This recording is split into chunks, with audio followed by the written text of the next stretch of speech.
Bismillahirrahmanirrahim. Assalamualaikum warahmatullahi wabarakatuh. Selamat pagi Sobat Muardi. Ketemu lagi pada hari ini pada acara Muardi Asah Asah Asah Asuh Asih. Anak sehat, anak hebat, anak sehat, Indonesia hebat.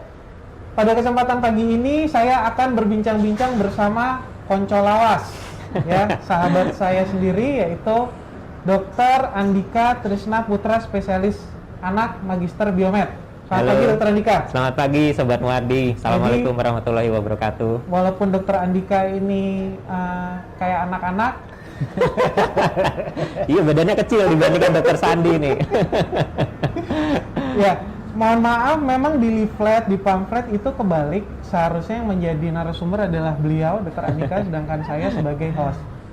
Hari ini kita mau ngomong apa, Dr. Andika? Kita mau ngomongin tentang bayi berat lahir rendah, ya, tentang pencegahan dan penanganan. Ya, kalau sebelum dicegah dan ditangani, Dr. Andika, sebenarnya yang disebut bayi berat lahir rendah, terus orang-orang juga sering menyebutkan yang namanya bayi prematur. Prematur, ya. Apa bedanya, Dok? Ya, jadi kalau per definisi ya, jadi bayi berat lahir rendah itu sesuai dengan berat badan.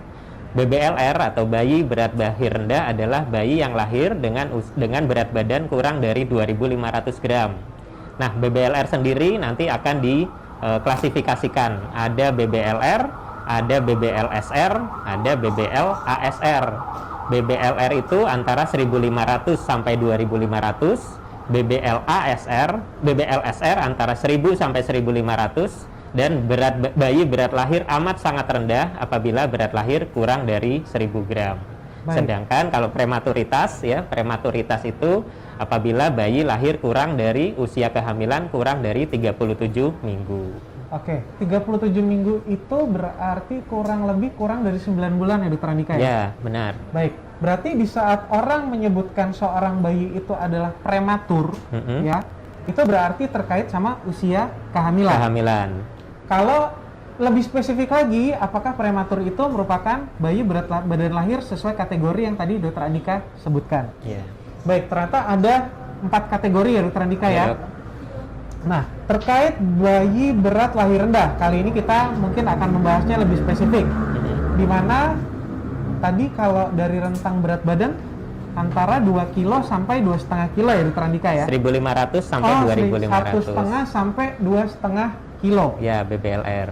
Sebenarnya apakah bayi yang lahirnya dengan berat 1,5 sampai 2,5 kilo ini itu semata-mata begitu saja atau karena suatu kejadian yang dapat kita cegah? Ya, jadi BBLR ya, kenapa bayi bisa lahir secara prematur atau berat lahir rendah? Ada 3 faktor, yaitu faktor dari ibunya, faktor dari plasenta, maupun faktor dari janinnya itu sendiri.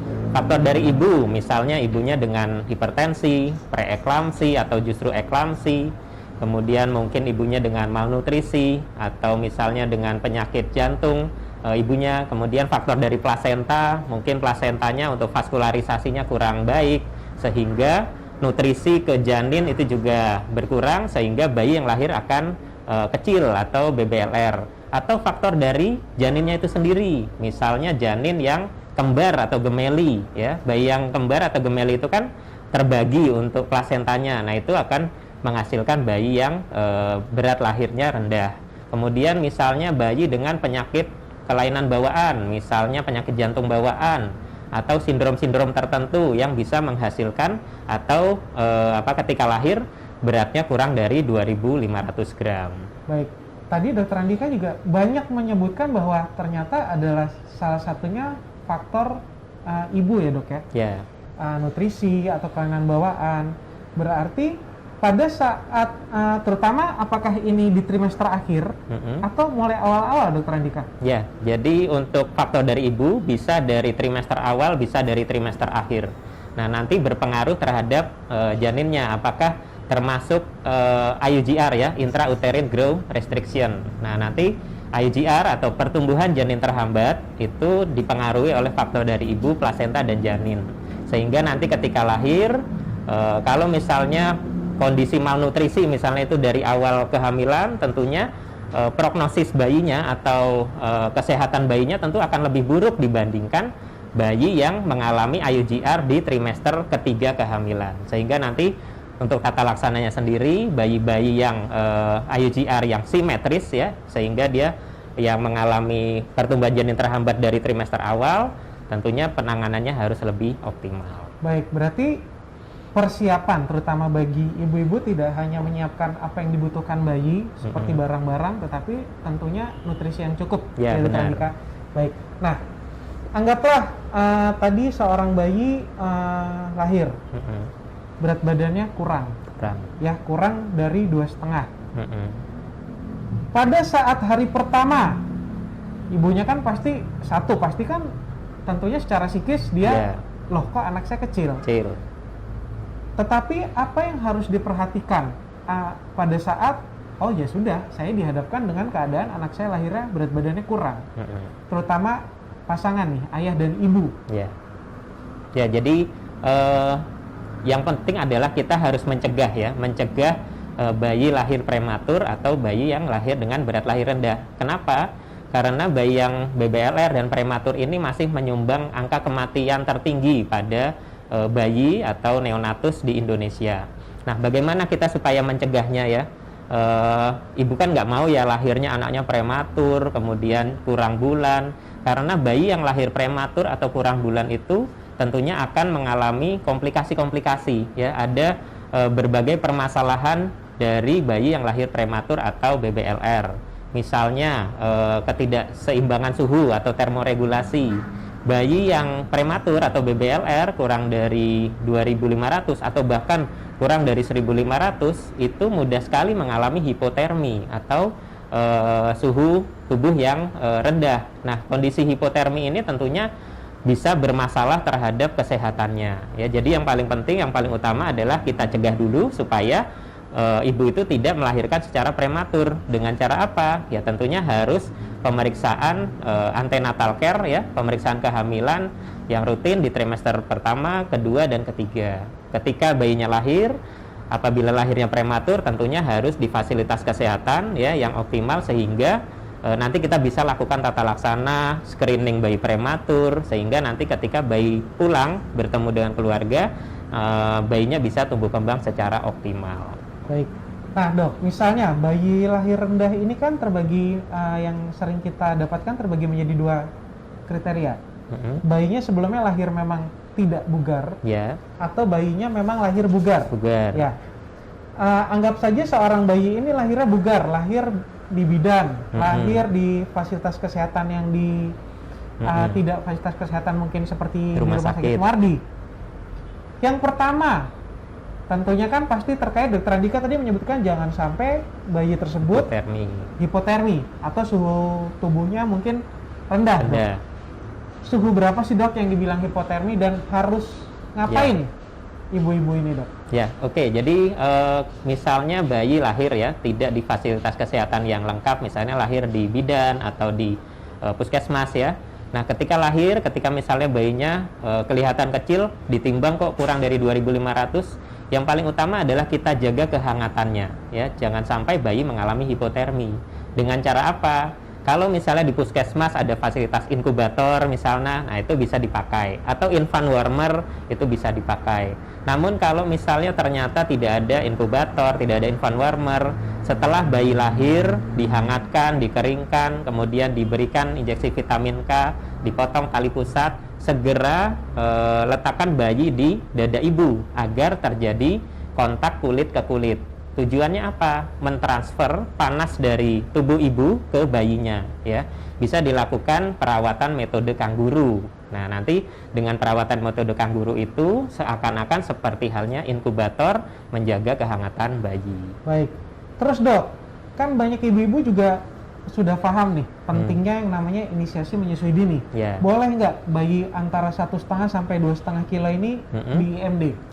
Jadi untuk IMD ya, kita lihat kondisi bayi yang baru lahir. Kalau misalnya bayinya bugar, menangis kuat, gerak aktif, tonusnya baik, tidak ada kebiruan, tidak ada sianosis, kemudian refleks-refleksnya juga baik ya. Setelah dikeringkan, dihangatkan, bayi segera dilakukan inisiasi menyusui dini ya. Jadi syaratnya adalah bayinya bugar, tidak ada distres nafas ya, sehingga tidak memerlukan oksigen, kemudian tidak ada sianosis. Nah, justru dengan IMD itu bisa memberikan kehangatan kepada bayi sehingga mencegah bayi mengalami hipotermia.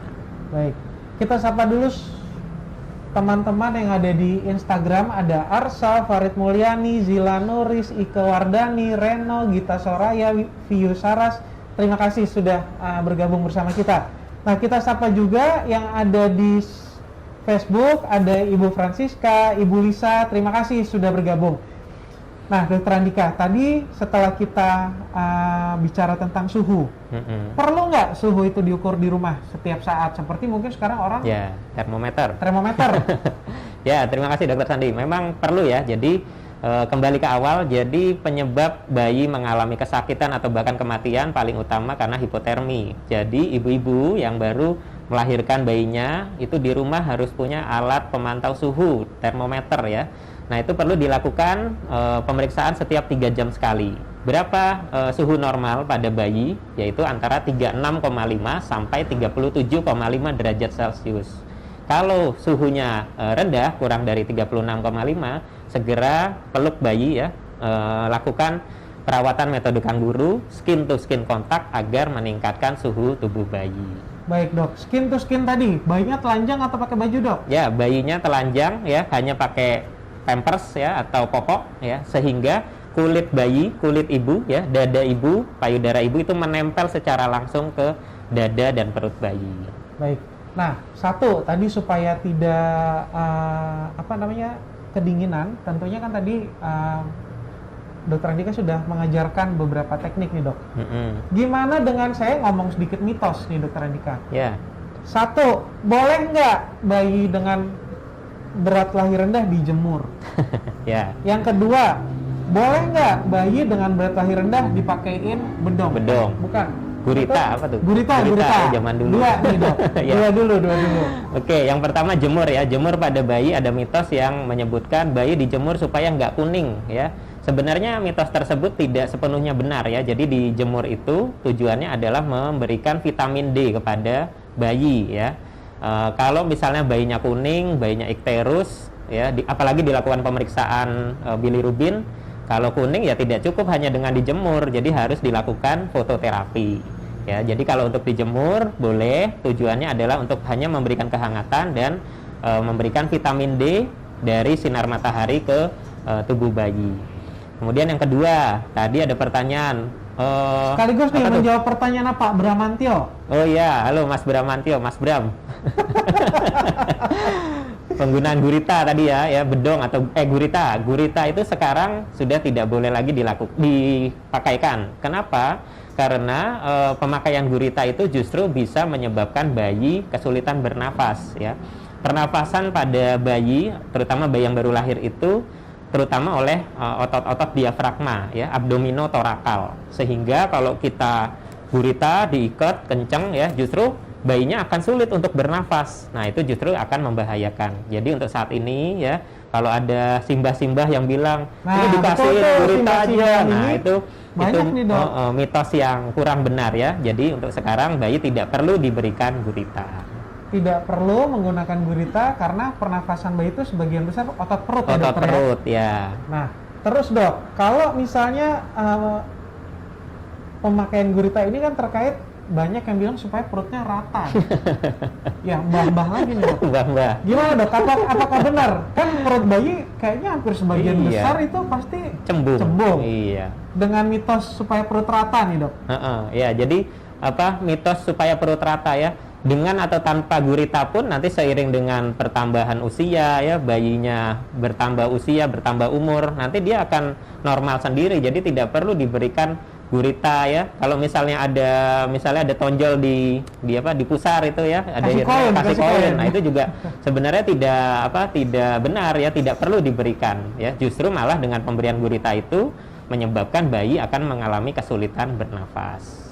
Baik, wah banyak nih sebenarnya mitos-mitos yang akan kita bahas, terutama pada bayi yang lahirnya rendah nih Dokter Andika. Yeah. Nah, kita sapa nih ada Mbak Vero, Gusti Tiara, Ibu Arini, dan Suciati. Ada pertanyaan dari Fanya Zahra. apakah benar mengkonsumsi es krim akan cepat membuat bayi di dalam kandungan bertambah? Bertambah, ya. Jadi bagaimana konsumsi es krim, bayinya nanti tambah berat nggak? Berat nggak ya? Jadi kita lihat dulu komposisi dari es krimnya itu bagaimana ya.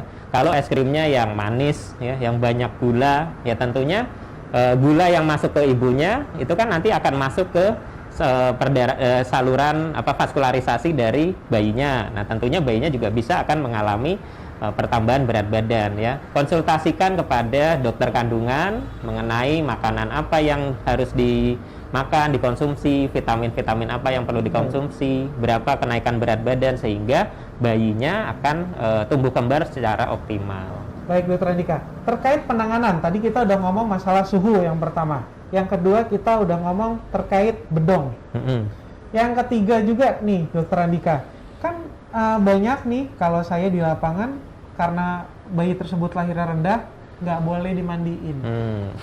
Gimana Dokter Andika? Ya, jadi untuk memandikan bayi ya, memang resiko terjadinya hipotermi akan lebih tinggi pada bayi yang berat lahir rendah ya. Jadi kondisi kapan kita memandikan bayi sebaiknya ketika berat badan di atas 2000 gram. Artinya kalau kondisi 2000 gram itu kan lapisan lemaknya sudah cukup ya. Kemudian memandikannya juga dengan air hangat ya. Kemudian segera setelah dimandikan bayi segera dikeringkan supaya tidak mengalami kedinginan atau hipotermi ya. Kalau untuk bayi-bayi yang bugar di atas 2500 segera setelah lahir, kalau kondisinya sudah bugar bisa segera dimandikan. Baik. Gitu. Nah, kemudian Dok, kan bayi tersebut anggaplah dimandikan ya Dokter Andika. Banyak juga ibu-ibu yang setelah memandikan tentunya memberikan minyak telon, kayu putih, bedak, atau mungkin dikasih macam-macam lah ya. Ya. Sebenarnya perlu nggak Dok? Ya, sebenarnya itu kan hanya untuk kehangatan ya. Jadi yang boleh diberikan hanya minyak telon ya. Minyak telon boleh diberikan dengan tipis-tipis saja, nggak usah disiram ya seluruh tubuh gitu. Yang penting diberikan, tujuannya supaya memberikan kehangatan. Bagaimana dengan bedak? Ya, bedak itu tidak boleh diberikan pada bayi, terutama bayi yang baru lahir, karena partikel dari bedak itu bisa masuk ke saluran nafas, ya, bisa menyebabkan bayi mengalami kesulitan bernafas, batuk, sesak dan sebagainya. Kemudian kalau bayinya perempuan, kalau bedak itu masuk ke saluran kelamin, itu juga nanti bisa menimbulkan permasalahan di kemudian hari. Nah, selanjutnya Dok, tentang penanganan baik yang berat lahir rendah kalau terkait sama perawatan tali pusat. Ibu-ibu banyak Dok, saya nggak berani ganti kasa. Ya. Ya, untuk perawatan tali pusat ya. Jadi perawatan tali pusat yang paling penting adalah dijaga supaya kering ya. Kalau misalnya habis dimandikan, segera dilap, tutul-tutul dengan tisu atau dengan kasa supaya kering. Karena tali pusat yang basah itu bisa menimbulkan fokus infeksi ya. Jadi perawatan tali pusat untuk sekarang itu tidak perlu dibungkus dengan kasa, dikasih betadin, ya itu tidak perlu karena justru bisa menimbulkan kelengketan. Nah, jadi kalau misalnya perawatan tali pusat, yang terpenting adalah dijaga supaya tidak terkena pipis dan tidak terkena pup dari bayinya. Jadi jangan dimasukkan ke dalam pampers, jadi dinaikkan ke atas supaya tetap bersih, steril. Perawatan kering berarti ya Dokter ya? Kering. Jangan dikasih Rifanol, misalnya atau antiseptik atau itu nggak usah ya Dokter ya? Nggak boleh. Oke. Selanjutnya semakin ke bawah, tadi Dokter Andika menyinggung tentang kebersihan di daerah genitalia atau di seputar alat kelamin Dok. Banyak ibu-ibu kan sebagian besar mungkin bayi baru lahir dikasih pembalut diaper. Ya. Jarang sekarang mungkin yang menggunakan popok. Terkait gimana perawatannya kalau misalnya dia pipis, kemudian buang air besar, apakah harus pakai air mengalir? Apakah boleh hanya menggunakan tisu basah? Gimana Dokter Andika? Ya, jadi untuk perawatan tali pusat ya, perawatan feses, urin ya itu harus bersih. Artinya ketika sudah ada isinya, popok pampers itu harus segera diganti ya. Karena penggunaan pampers, diapers itu bisa menyebabkan diaperas ya, kemerahan di sekitar genital, di sekitar pantat, dan itu bisa menyebabkan fokus infeksi ya. Jadi cara membersihkannya adalah ketika misalnya pampers itu sudah berisi baik urin maupun feses, segera diganti. Untuk membersihkannya bisa dengan tisu basah yang khusus untuk bayi ya, yang lembut. Kemudian bisa juga menggunakan air atau air sabun. Setelah dibersihkan, disiram gitu, dikeringkan, baru dipakaikan kembali diaper atau popok kain seperti itu. Ganti berapa jam sekali sebaiknya Dokter Andika? Ya, sebaiknya setiap kali basah ya, bisa kita evaluasi tiap 2 jam atau 3 jam sekali. Kalau sudah ada isinya, intinya harus segera diganti yang baru. Berarti pada prinsipnya memang perawatannya tidak jauh berbeda dengan bayi-bayi yang mungkin berat badannya lebih dari 2 kilo. Ya. Baik. Nah, kita sapa Sobat Muardi wae. Ada Ibu Dewi Tania Dewi, Rahmatian, Arwinda Galih, Tiar Prasetya, Mira Riana. Ibu Mira malah mengklaim emaknya yang perutnya rata. Ya. Ya. Semoga Bu Mira terus rata. Amin. Dika Maira, Iksan Hosi, dan Bapak Laksmana. Ya, bapak-bapak juga ternyata ada yang memperhatikan. Terima kasih perhatiannya Iya. Bapak Laksmana. Nah, Dok, ini pertanyaan dari Ibu Dewi Tania Dewi. Apakah kondisi stres akan mempengaruhi berat bayi dalam kandungan, Dok? Ya. Ya, jadi kondisi-kondisi yang menyebabkan bayi berat badan lahir ya, berat badan lahirnya rendah, itu salah satunya bisa disebabkan karena stres. Stres bisa menyebabkan kenaikan tekanan darah. Tekanan darah yang tinggi bisa menyebabkan aliran darah ke plasenta dan nanti ke janinnya tentunya akan berkurang, karena kondisi stres itu akan menyebabkan pembuluh darah menyempit atau vasokonstriksi. Nah, kondisi stres ini memang harus dihindari pada ibu-ibu hamil ya. Supaya apa? Supaya pertumbuhan berat badan janin, perkembangan janin itu akan berkembang secara optimal. Jadi ibu-ibu nih yang sedang hamil harus dihindari stres ya. Suami-suaminya nih Pak Laksmana misalnya diajak belanja ke mall ya, meskipun dengan protokol kesehatan ya. Jadi harus happy, harus bahagia supaya janin yang di dalam kandungannya juga akan sehat. Baik, Dok. Berarti buat bapak-bapak yang nonton, mungkin Pak Laksmana tolong dikasih tahu ke teman-temannya bahwa tolong ibunya dibikin senang ya, jangan ditinggalin terus ya. Nah, ada pertanyaan dari Ibu Mira Riana. Minum es pada waktu hamil bisa buat bayi besar nggak, Dok? Ya, yang tadi ya sama ya. Jadi minum es waktu hamil bisa buat bayi besar apa enggak, tergantung es apa yang diminum. Kalau esnya manis ya, kadar glukosanya tinggi ya, gulanya banyak ya, tentunya nutrisi atau glukosa yang masuk ke bayi juga akan meningkat, dan itu juga bisa menyebabkan bayi lahir besar atau makrosomia ya. Jadi ibu-ibu yang sedang hamil terutama di trimester 3 ya, tetap harus diatur pola makannya ya, jangan over. Nanti ibunya juga tambah gemuk, bayinya juga lahirnya dengan berat badan lebih dari 4.000 gram atau makrosomia. Berarti untuk Ibu Mira mungkin yang sedang merencanakan kehamilan atau barangkali mungkin beliau sedang hamil, berarti minum es itu asal air putih mungkin. Air putih boleh, kalau es batu gitu boleh. Itu nggak akan menyebabkan nyemil es batu nih. Nah, Ibu Mira mungkin juga harus memperhatikan terkait juga jangan mengkonsumsi boba-boba, minuman berasa gitu, jangan terlalu banyak. Yang gula-gulanya tinggi itu dihindari. Baik. Nah, terima kasih Ed Mursito Ibnu, kemudian ini ada bapak-bapak lagi nih, Bapak Barit. Terima kasih, dokternya ganteng-ganteng. Waduh, curiga laki-laki bilang dokter ganteng lah. Dia jadi takut ini dengan Barit. Nah, ini dari Mbak Vera ada pertanyaan. Apa makanan yang baik untuk dikonsumsi ibu hamil untuk menghindari bayinya lahir rendah? Ya, jadi makanan yang perlu dikonsumsi tentunya makanan yang sehat ya, mengandung semua zat gizi, karbohidrat, protein, dan lemak ya. Jangan lupa serat dan vitamin ya. Makan makanan yang seimbang ya, 4 sehat 5 sempurna. Komposisi karbohidrat, lemak, dan proteinnya seimbang agar menghindari bayi dengan berat lahir rendah ya. Jadi makan makanan yang sehat, jangan yang junk food, jangan yang makanan goreng-gorengan yang tidak ada nilai gizinya. Tentunya itu akan menyebabkan bayi kekurangan gizi, janin kekurangan gizi, sehingga lahirnya akan berat lahir rendah. Baik. Nah, Dokter Andika, kita banyak nih ngomong tadi makan. Nah, gimana manajemen, misalnya manajemen emosi nih, terutama pastikan pasangan banyak yang tidak terima nih Dokter Andika. Kok anak saya lahirnya kecil padahal kayak kemarin makannya banyak. Ya Dokter Andika. Ya. Ada pesan nggak buat Dokter Andika nih? Terutama kan pasti begitu, aduh anakku lahirnya cuma 2 kilo, cuma 1,8 kilo. Ya, yang pertama adalah kita harus menerima ya. Jadi apapun kondisi anak yang lahir, ya itu adalah pemberian dari Tuhan, ya. Nah, kita harus tahu nih cara-cara untuk penanganan bayi, termasuk salah satunya adalah nutrisi, ya, supaya apa? Misalnya bayinya cukup bulan, tapi kok beratnya rendah, ya, berarti kemungkinan terjadi pertumbuhan janin terhambat atau IUGR. Nah, itu banyak faktor yang mempengaruhi, misalnya tekanan darah tinggi atau ibunya malnutrisi. Nah, tata laksananya tentunya harus optimal. Bayinya tentunya harus mendapatkan nutrisi yang adekuat, ya.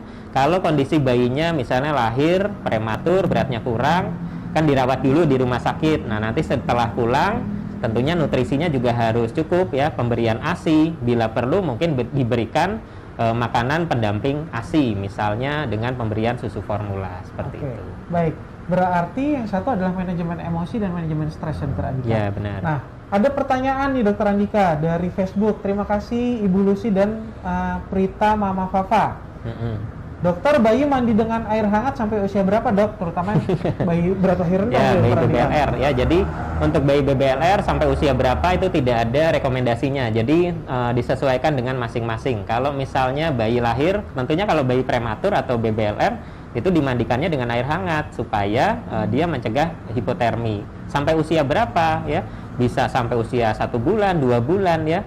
Tergantung kekuatan atau misalnya daya tahan tubuh si anaknya itu sendiri, bayinya itu sendiri. Kalau dia sudah umur 2 bulan, 3 bulan, dia sudah berani atau tidak mengalami kedinginan setelah mandi, nah itu bisa diganti dengan mandi dengan air dingin. Baik. Gitu. Nah, terkait sama tadi bahwa bayi berat lahir rendah nih, kita tadi mungkin nyinggung yang sehat ya, Dokter Andika. Sehat dalam arti lahirnya bugar langsung menangis. Dokter Andika juga nyebut gerak aktif, tonus ototnya baik. Gitu.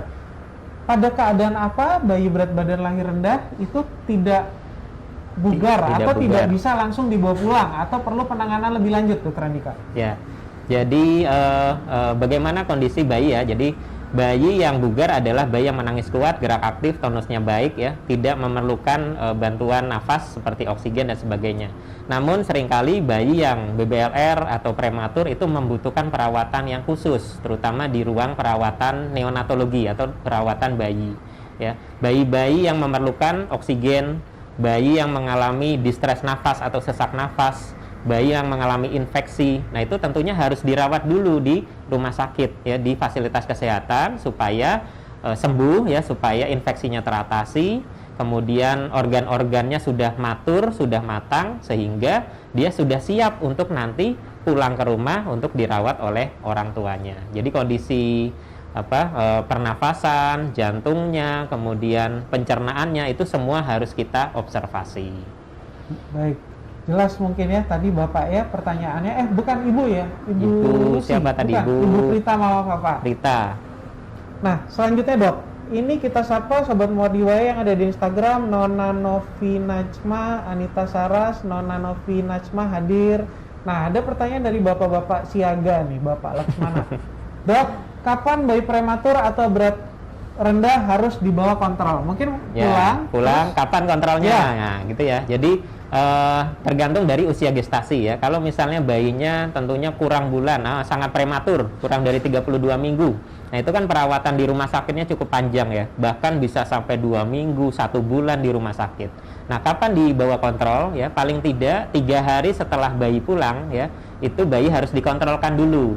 Supaya apa? Supaya nanti dokter akan mengevaluasi kira-kira perawatan selama 3 hari di rumah benar atau tidak, baik atau tidak, cukup atau tidak, ya, sehingga nanti kalau misalnya didapatkan kondisi-kondisi yang memerlukan tata laksana lebih lanjut, bayi segera bisa dilakukan observasi atau penanganan. Baik, moga-moga bisa menjawab pertanyaan dari Bapak Siaga. Semoga teman-teman atau bapak-bapak yang nonton nih seperti Bapak Laksmana nih, Siaga, ya. Terima kasih kepada Hardianti Laras, Grinda, Imem, Tri Arianti, Muhammad Iqbal 218. Dokter, apakah ada konsen pemberian nutrisi khusus pada saat hamil untuk pencegahan bayi agar tidak terjadi BBLR? Nah, terkait ini nih, sebelum nutrisi. Mungkin menjawab pertanyaannya Mas Iqbal nih. Ini Mas Iqbal juga sepertinya Bapak Siaga nih. Dok, bayi baru lahir, berarti yang kita bahas di sini antara 1,5 sampai 2,5 kilo. Pilihannya, pastikan pilihan nutrisi, ASI, ya, atau PASI, pendamping ASI. Pendamping ASI. Ya. Sekarang saya tanya dulu pertama, untuk ASI. Mm-mm. ASI ini kan memang kita ketahui bersama tergantung usianya, Yeah. usia kehamilan. Mm-mm. Boleh dok diberikan terkait juga tadi sama IMD. Ya, kalau untuk pemberian ASI, tetap ASI merupakan nutrisi yang utama pada bayi ya, pada bayi baru lahir. Kenapa? Di dalam ASI itu terkandung semua jenis zat gizi yang dibutuhkan oleh bayi. Karbohidrat, protein, lemak, vitamin, mineral, dan imunoglobulin yang sebagai faktor proteksi untuk pencegahan infeksi. Ya. Nah, ketika bayi lahir dengan prematur, tentunya kita harus pantau kenaikan berat badan setiap harinya. Kemudian kita plotkan ke kurva pertumbuhan bayi berat lahir rendah dengan kurva Fenton. Nah, nanti kita lihat dengan pemberian ASI itu cukup atau tidak kenaikan berat badannya. Minimal 20 gram per hari untuk kenaikan berat badan. Memang di minggu-minggu pertama bayi akan mengalami penurunan berat badan karena bayi kan dia pipis, kemudian berkeringat, kemudian dia pup ya. Berat badannya biasanya di minggu pertama akan turun. Nanti di minggu kedua dan seterusnya baru kembali ke berat badan lahir dan akan naik sesuai dengan kurva pertumbuhan. Nah, jadi tugas kita adalah kita pantau nih dengan pemberian ASI saja cukup atau tidak. Bila tidak cukup, artinya kenaikan berat badannya tidak cukup. Nah, perlu kita pertimbangkan dengan pendamping ASI atau susu formula. Baik, nah ASI paling utama. Nah, terkait pertanyaannya Bapak atau Mas Iqbal ini, kalau memang ibu-ibu pasti gini dok, yang kita hadapi kan banyak ibu-ibunya stres. Terus dia bilang ASI saya nggak keluar, iya kan dok? Ya. Padahal mungkin juga bayi ini punya batas waktu tertentu, ya nggak dok? Ya. Terutama kepanikan orang tua. Dok, ASI-nya belum keluar, tapi kan anak saya harus minum. Harus minum. Nutrisi khusus ada nggak dok? Atau nutrisi tertentu yang memang untuk mencegah tadi bayi ini kurang gizi lagi kan dok? Yeah. Dan untuk mengantisipasi hal-hal lain mungkin dok? Ya.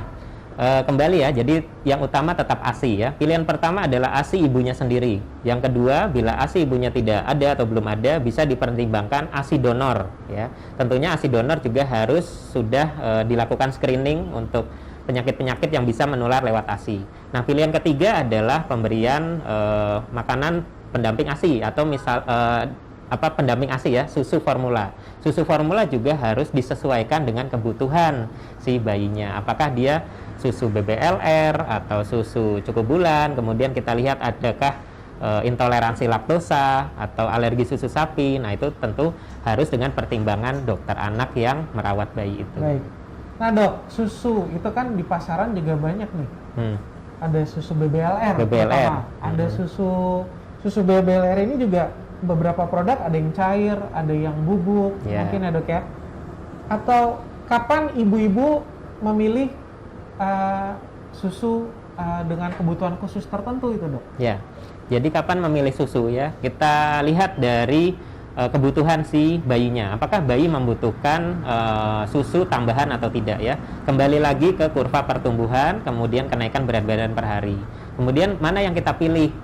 Pilih susu yang bubuk atau susu yang cair.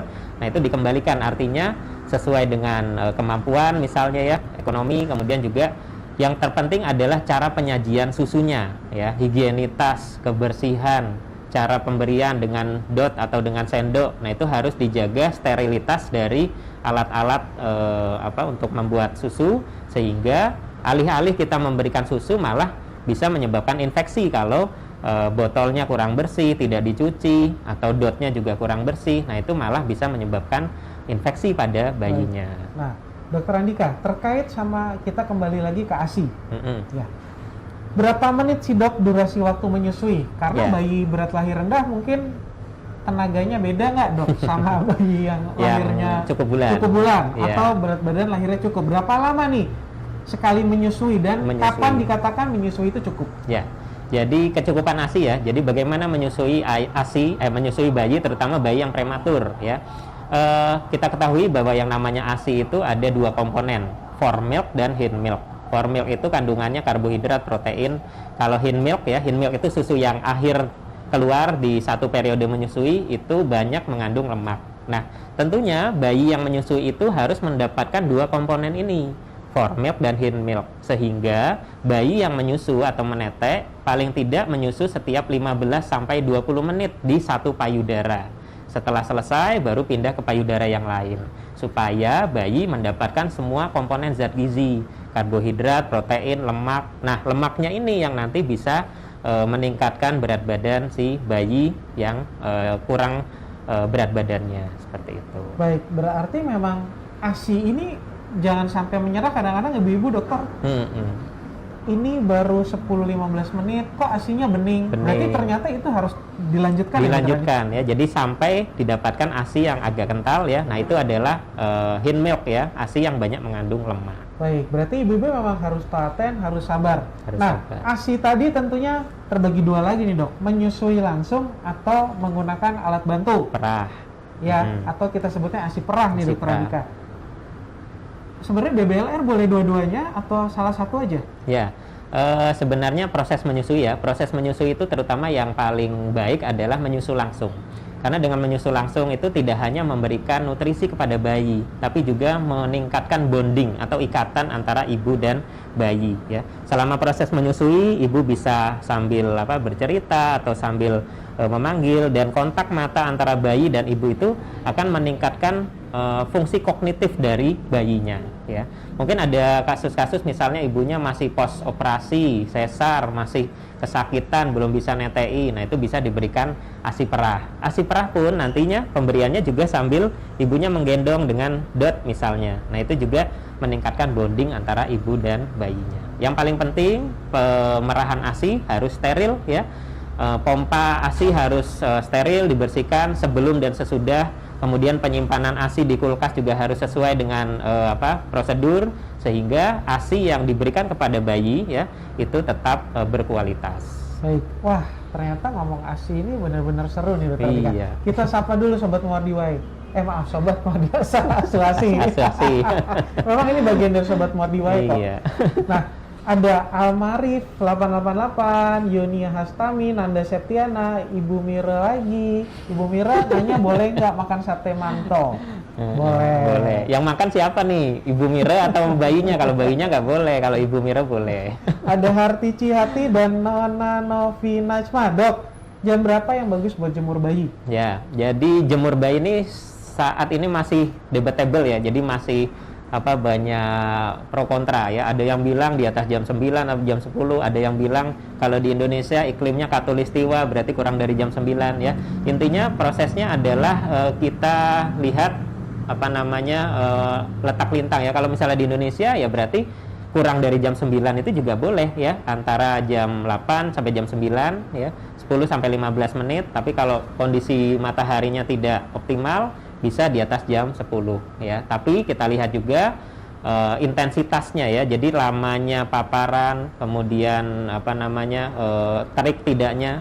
Karena dengan dijemur itu juga bisa menyebabkan kulit bayi kemerahan ya. Juga bisa menyebabkan hal-hal lain seperti misalnya kalau dari bagian kulit itu ada karsinogen ya, kanker kulit, tapi itu juga bisa terjadi pada bayi. Jadi tentunya gunakan pelembab bayi, ya. Atau SPF ya. Sebelum menjemur. Kalau memang diperlukan itu gunakan dulu SPF atau pelembab bayi. Nah, dok, kalau misalnya seorang bayi mendapatkan ASI tadi ya, terutama bayi berat lahir rendah ini kan ibunya akan selalu berpikir bahwa aduh kurang nggak ya. Kecukupan ASI ya. Kecukupan ASI dok. Kecukupan ASI ya. Jadi memang kita nilai ya. Jadi proses menyusui itu paling tidak dalam satu hari 8 sampai 12 kali. Artinya tiap 2 sampai 3 jam ya. Sekali menyusu minimal 15 sampai 20 atau 30 menit ya. Setelah menyusu bayi tenang, tertidur pulas ya. Kemudian bayi dalam satu hari buang air kecil 6 atau 8 kali sehari ya, pampersnya selalu penuh. Nah, artinya kalau kondisi seperti itu, asupan nutrisinya, ASI-nya cukup ya. Pipisnya banyak, kemudian bayinya juga bugar, kemudian tidak kehausan. Nah, itu artinya bayi cukup untuk pemberian ASI-nya. Pertanyaan dok dari Ayu APR, dok kalau riwayat IGR atau tadi istilahnya PJT ya? PJT, pertumbuhan janin terhambat. Apakah nanti anak selanjutnya atau anak berikutnya juga bisa IGR dok? Ya, jadi kita cari dulu penyebab IGR yang pertama ya, di kehamilan pertama. IGR itu bisa terjadi misalnya akibat tekanan darah tinggi ya, preeklamsi atau malnutrisi pada ibunya, atau kelainan pada plasenta, misalnya plasentanya kaku ya, jadi pembuluh darahnya yang masuk ke janin juga terhambat, berkurang. Nah, itu tentunya harus diobservasi, artinya harus diperiksakan ke dokter kandungan ya. Ada subspesialis fetomaternal ya, yang nanti dia akan melihat ya plasentanya, kemudian janinnya, kemudian faktor dari ibunya.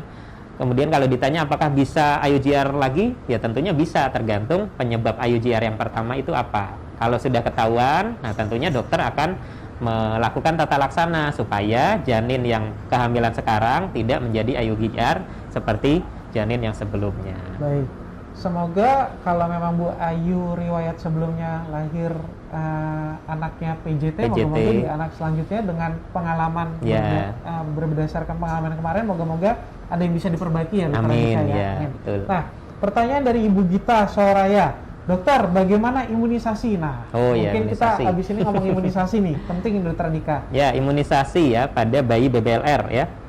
Jadi imunisasi pada bayi BBLR itu sama seperti bayi yang BBLC atau bayi berat lahir cukup. Yang beda adalah hepatitis B ya.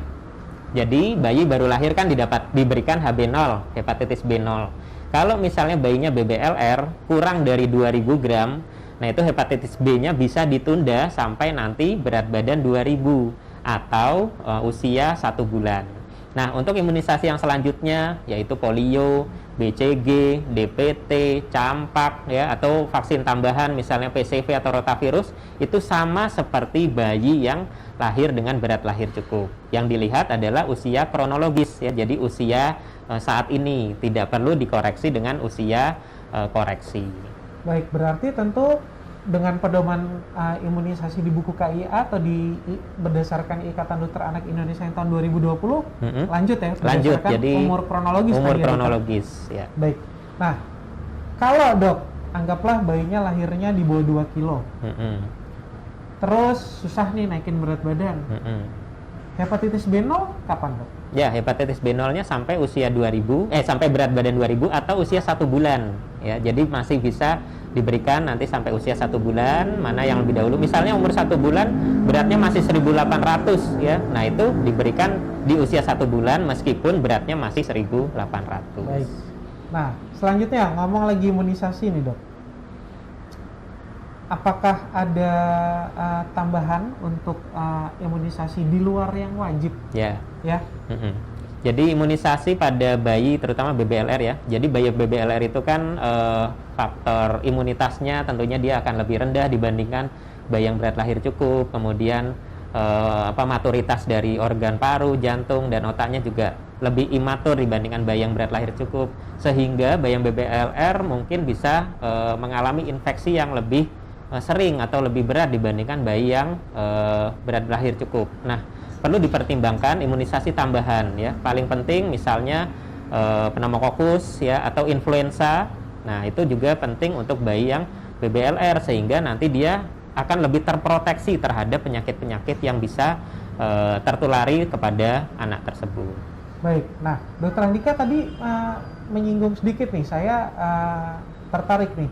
Ada usia koreksi, ada usia kronologis. Ya. Ini terkait sama apa sih, Dok? Mungkin ibu-ibu di sini bingung nih. Bingung ya? Oh iya. Ada dua sebutan nih, Dok. Yeah. Usia koreksi sama usia kronologis. Kronologis. Usia koreksi ya, usia kronologis dulu. Usia kronologis adalah usia yang dihitung dari tanggal dia lahir ya. Misalnya sekarang bulan misalnya lahir nih, Dok, tanggal 1 Januari. 1 Januari 2021. Sekarang tanggal 25 Februari 2021. Bayinya lahir usia 34 minggu misalnya ya. Berarti usia 8 bulan lebih ya? 8 bulan lebih, usia gestasinya 34 minggu. Berarti usia kronologisnya adalah sekarang 1 bulan ya. Dari Januari sampai Februari. Tapi usia koreksinya adalah dari tanggal hari ini kita kurangi ke usia kehamilan ya, usia PMA. Usia kehamilannya tadi 34 minggu. Berarti 40 minggu dikurang 34 minggu ya. 6, kemudian baru ditambahkan dengan usia saat ini berarti 1 bulan, dikurangi 1 bulan, berarti usia koreksinya dia adalah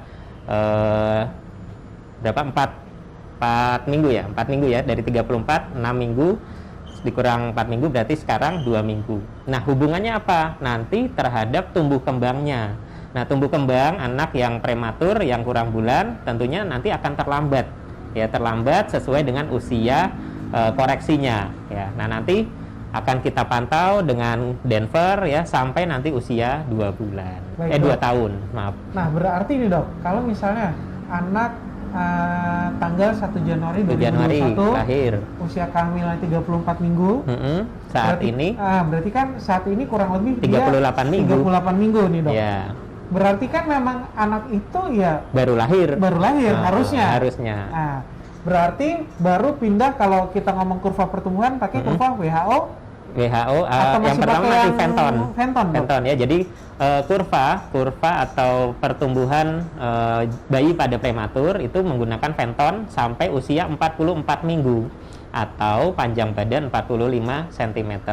Jadi ibu-ibu yang punya bayi prematur, yang punya bayi BBLR harus punya kurva Fenton ya. Jadi lahir usia kehamilannya berapa, lahirnya berat badan berapa, panjang badan berapa, lingkar kepala berapa, diplotkan. Nah, nanti dipakai sampai 44 minggu atau panjang badan bayi 45 cm. Setelah itu diganti ke kurva WHO. Baik. Kita sapa Sobat Muardiwa yang ada di Facebook. Mudrikatun STR. Jepara derek nyimat Pak Dokter, terima kasih amalan ilmunya, semoga bermanfaat bagi kita semua dan penerus bangsa. Amin, matur nuwun. Nah, Dok, ini ada pertanyaan lagi nggak dari Instagram nih? Udah. Nah, Dok, terkait sama kualitas kehidupan di masa depan nih, Dok. Benar. Gimana, Dok? BBLR BBLR atau prematur ya. Jadi bayi-bayi yang BBLR tentunya ketika tumbuh kembangnya harus kita pantau selalu ya. Kita pantau dengan screening bayi prematur atau bayi BBLR ya. Jadi setiap bayi yang prematur itu harus kita lakukan screening. Screening apa yang perlu dilakukan? Yang pertama screening mata. Apakah ada penyakit retinopathy of prematurity ya. Kerusakan retina akibat bayi prematur. Yang kedua, fungsi pendengarannya normal atau tidak ya. Perlu dilakukan pemeriksaan OAE BERA. Kemudian fungsi jantungnya. Bayi-bayi yang prematur seringkali mengalami penyakit jantung bawaan, PDA, ASD, VSD dan lain-lain. Kemudian yang keempat, fungsi otaknya. Ya, bisa dilakukan pemeriksaan USG kepala untuk nanti melihat apakah ada perdarahan atau adakah kelainan-kelainan di otaknya. Selain itu, bawa bayi selalu ke dokter anak untuk jadwal kunjungan imunisasi ya, supaya tumbuh kembang dan imunisasinya sesuai dengan jadwal. Kemudian ibu-ibu juga harus punya nih aplikasi Primaku ya. Jadi itu untuk memantau pertumbuhan bayi atau anak kita sehingga nanti tumbuh kembangnya akan secara optimal. Baik, Dok. Berarti untuk pindah ke kan aplikasi Primaku tuh ada kurva WHO. Setelah bayinya tadi usia 44 minggu. 44 minggu usia koreksi. Usia koreksi. Baik. Nah, Dok, ada pertanyaan lagi enggak nih? Enggak. Oh, kita sapa Sobat Muardi Wae yang ada di Instagram. Muhammad Iqbal, Dena, Barit, Livi, Novita Sari, Pinky Lorenza. Wah, ini pertanyaannya bapak-bapak nih. Bapak-bapak. Bayi minum susu kuda liar. Susu kuda liar. Ya. Dok, kan bisa ngomong susu kuda liar aja nih. Ini pertanyaannya. Agak nyeleneh nih. Nyeleneh nih. Ya jadi nggak boleh ya Pak Barit ya. Yang minum bapaknya aja nih, supaya bapaknya juga selalu liar ya. Susu kuda liar nggak boleh ya. Susu kambing, susu kuda liar ya tidak boleh diberikan pada bayi, terutama bayi prematur. Baik. Yang minum nanti bapaknya aja. Baik, berarti memang bayi berat badan lahir rendah ini pilihannya cuma 2 tadi ya, Dok? Ya, ASI. ASI sama memang susu khusus formula khusus atau Ya. pendamping ASI yang memang khusus buat bayi ya. Berarti susu seger gitu nggak boleh ya, Dok ya? Ya. Nah, kita sapa Mary Grace, kemudian Josafat Sinaga. Dokter Andika bertanya, apakah BBLR memiliki sistem imun yang lebih buruk dibanding bayi normal? Ya, jadi bayi berat lahir rendah ya, terutama bayi yang prematur ya. BBLR itu kan tidak selalu prematur ya. Ada BBLR yang dia cukup bulan ya, seperti tadi yang IUGR, PJT. Ada juga yang BBLR tapi memang dia murni prematur. Nah, di sini kita lihat kalau memang bayi prematur, tentunya organ-organnya, sistem tubuhnya itu belum matang ya, termasuk sistem imun. Nah, sistem imun pada bayi prematur juga dia lebih lemah dibandingkan bayi-bayi yang cukup bulan ya. Kenapa? Karena memang seharusnya dia belum keluar nih dari rahim, tapi dia sudah harus keluar karena faktor dari ibu, misalnya ibunya kejang atau preeklamsi sehingga bayinya harus keluar. Nah, bayi-bayi yang BBLR ini, nah nantinya harus kita rawat, kita jaga ya supaya dia tidak terserang penyakit ya. Dengan cara apa? Boleh diberikan imunisasi tambahan ya seperti tadi PCV atau influenza untuk menjaga supaya bayi ini atau anak ini tetap sehat. Baik. Nah, Dok, kalau ngomong di masa pandemi gitu, banyak mungkin ibu-ibu yang melahirkan kurang bulan, anaknya berat badan lahirnya rendah, dan dia terkonfirmasi COVID. Bayinya Gimana, COVID, Dok? ya. Ya, bayi COVID ya. Jadi saat ini masih dilakukan penelitian di Indonesia, di luar negeri tentang penularan vertikal. Vertikal itu artinya dari ibu kepada janinnya ya.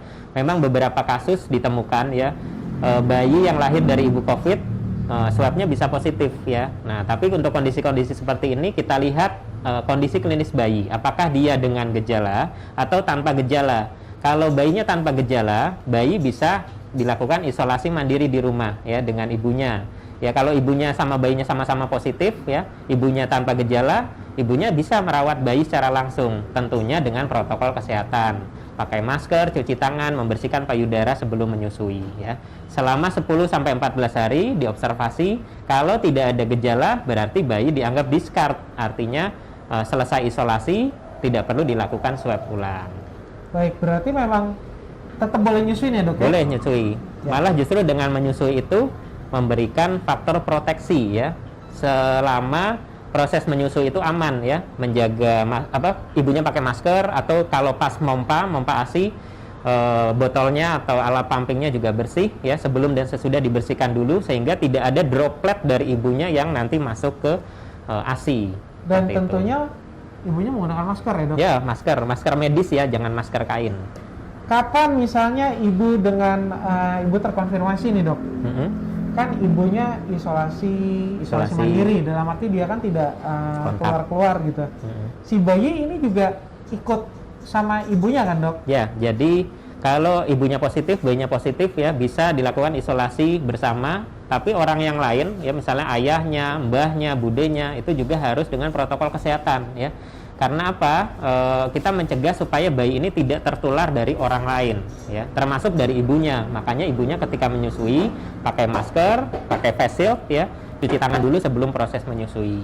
Setelah menyusui, bayinya dipisahkan. Karena kadang-kadang kan ibunya lupa nih, lagi tidur, maskernya dibuka, terus ibunya bersin, batuk. Nah, dropletnya masuk ke bayinya. Nah, itu yang perlu dijaga. Baik. Wah, ternyata juga terutama perawatan bayi-bayi berat lahir rendah yang di lingkungan COVID ini juga tidak sederhana ya, Dokter Andika ya. Benar. Nah, bayi udah lahirnya rendah, wah udah diingetin 5 menit lagi, Dokter Andika.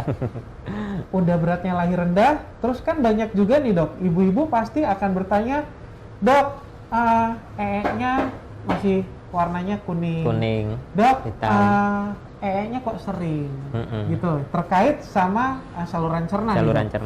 Juga banyak juga ibu-ibu yang nanya, Dok, kok gumoh gitu kan. Mungkin apalagi apabila ada pembandingnya memang bayi yang lahirnya cukup. Ya, Dok. Terkait gumoh nih, Dok. Ya. Jadi sama gumoh ya terkait dengan kematangan organ tubuh. Bayi yang prematur atau BBLR itu saluran cernanya kan belum matang ya. Jadi seringkali bayi yang menete atau menyusu kadang dia gumoh ya, namanya gastroesophageal reflux karena katup di ususnya itu dia belum sempurna ya. Jadi jangan khawatir ya kalau kondisi-kondisi seperti ini, yang penting segera miringkan bayi supaya bayi tidak tersedak ya, tidak aspirasi. Kemudian yang kedua, feses atau kotoran ya. Kotoran bayi pada bayi prematur itu juga hampir sama dengan bayi yang cukup bulan ya. Ketika di hari-hari pertama dia berwarna hitam yang disebut sebagai mekonium. Nah, nanti dia akan berubah menjadi agak kehijauan, kekuningan, kecoklatan ya. Nah, nanti seiring dengan pertambahan usia, nanti fesesnya juga akan sama seperti bayi-bayi yang normal. Baik. Sebelum penutup nih, Dok. ada yang namanya kuning. Tadi kan saya menyinggung sedikit harus dijemur atau enggak. Ya. Sebenarnya kuning pada bayi, terutama bayi berat badan lahir rendah, normalnya berapa hari sih dok yang ini saya masih bisa dibantu dengan tadi ya, moga-moga menjemur. Jemur. Atau kapan harus segera saya bawa ke rumah sakit? Ya, jadi kalau bayi-bayi prematur memang lebih berisiko mengalami ikterik atau hiperbilirubinemia. Kenapa? Karena ikterik atau hiperbilirubinemia itu terjadi akibat pecahnya sel darah merah, kemudian dia akan di metabolisme di hati. Nah, pada bayi-bayi yang prematur itu kan organ hatinya belum sempurna, kemudian sel darah merahnya lebih mudah pecah, sehingga bayi-bayi yang prematur atau BBLR ini, kalau misalnya ibu melihat kok bayinya kuning ya, umur 3 hari atau 4 hari, segera bawa ke fasilitas kesehatan untuk nanti diperiksa oleh dokter, nanti dicek bilirubin. Kalau dia tinggi, itu tidak cukup dengan disinar matahari atau diberikan ASI, jadi harus di fototerapi ya, seperti itu. Baik, karena saya sudah diingatkan berkali-kali sama admin nih, penutup Dokter Andika terkait sama judul kita nih, apa yang sebaiknya bisa dilakukan ibu-ibu, terutama pasangan lah nih, saya nggak ngomong ibu-ibu aja karena pasti kerjasama ya, terkait pencegahan dan penanganan bayi berat lahir rendah. Ya, jadi sesuai topik kita pada siang hari ini, pencegahan dan penanganan. Mencegah bayi lahir BBLR atau prematur ya. Pastikan ibu harus kontrol ke dokter kandungan ya di trimester pertama, kedua dan ketiga ya. Segera lakukan penanganan apabila memang didapatkan gangguan-gangguan misalnya hipertensi, diabetes mellitus dan sebagainya. Kemudian yang kedua, pencegahannya adalah ibu harus makan makanan yang bernutrisi ya, mengandung semua jenis zat makanan, karbohidrat, lemak, protein. Kemudian yang ketiga, psikis ya, ibu nggak boleh stres, harus happy, harus bahagia, supaya janinnya juga nggak stres, janinnya juga bahagia nih selama di dalam kandungan. Kemudian penanganan. Nah, penanganan tentunya setelah bayinya lahir ya. Kita lihat usia kehamilan. Kalau usia kehamilannya kurang dari 32 minggu, tentunya tidak bisa dirawat sendiri di rumah, harus dirawat di fasilitas kesehatan atau di rumah sakit. Kemudian pemberian nutrisi ya. Jadi pompalah ASI ya, kalau misalnya bayinya masih dirawat ya, ibu tetap harus mengirimkan ASI supaya ASI itu sebagai faktor proteksi, sebagai pencegahan bayinya mengalami infeksi. Kemudian segera nanti setelah bayinya pulang, lakukan stimulasi ya, pemberian nutrisi, tumbuh kembang ya, sesuai dengan judul kita, asah, asih, asuh, mengasah, mengasuh dan mengasihi, supaya anak-anak kita terutama yang BBLR nanti bisa tumbuh kembang secara optimal. Baik, wah lengkap banget nih. Asah, asuh, asih, mengasah, mengasuh dan mengasihi. Itu kayak penutup yang bagus banget. Terima kasih buat ibu-ibu, bapak-bapak, dan pasangan-pasangan, mungkin siapapun yang menonton acara ini. Jangan lupa untuk tekan tombol like, kemudian boleh share ke grup-grup keluarga, boleh di-share ke seluruh dunia. Hasil rekaman live streaming hari ini juga bisa dilihat di Facebook, di Instagram, dan di YouTube @RSUD Dr. Muardi. Semoga acara ini bermanfaat. Jangan lupa untuk subscribe semua media sosial RSUD Dr. Muardi. Terima kasih sudah menonton. Assalamualaikum warahmatullahi wabarakatuh. Waalaikumsalam warahmatullahi wabarakatuh. Terima kasih.